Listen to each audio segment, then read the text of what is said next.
times of crisis such as natural disasters and the COVID-19 pandemic, Akashvani Mysore stood as a beacon of reliable information, dispelling misinformation and providing guidance to citizens. Its reach extended to remote villages, ensuring that even those without access to modern technology received crucial updates.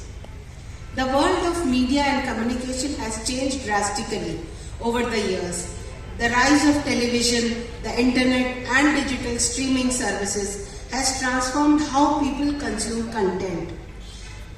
Despite all this, Akashvani Mysore has remained relevant, adapting to the new technologies while staying true to its core values. And Akashvani also, I hope many of you are aware of the News on AI app, where anywhere in the world we can access the app and listen to any programs of the any Kendra that are available there.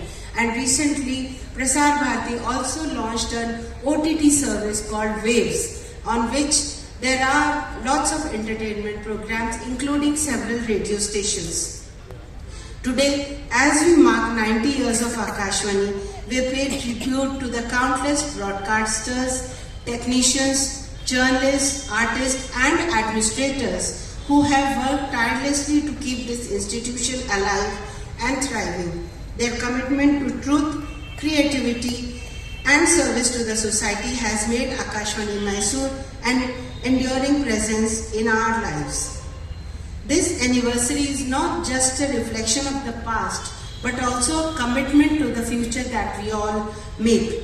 As we look ahead, we must ensure that Akashvani Mysore continues to innovate, inspire and inform. We must support it in its mission to uphold the values of responsible journalism, cultural preservation and community service.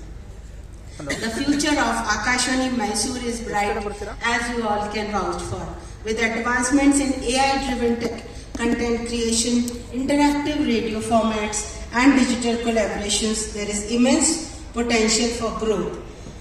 However, what will always set it apart is its human touch, the voice that connects, informs and comforts. Radio has a unique ability to create theatre of the mind, engaging listeners in a way that no other medium can. As we move forward, we must cherish and protect this art form, ensuring that Akashvani Mysore continues to be a beacon of knowledge, culture and public service. Let us pledge to continue supporting Akashvani Mysore as it steps into its centenary journey. Let us ensure that the voice from the sky never fades, but instead grows stronger, reaching new heights while staying rooted in its rich legacy. With deep respect and admiration, I congratulate Akashvani Mysore on its 90th anniversary. I congratulate all the listeners who have supported Akashvani and wish it many more years of success, service and significance. Long live Akashvani Mysore, long live the power of radio. Thank you.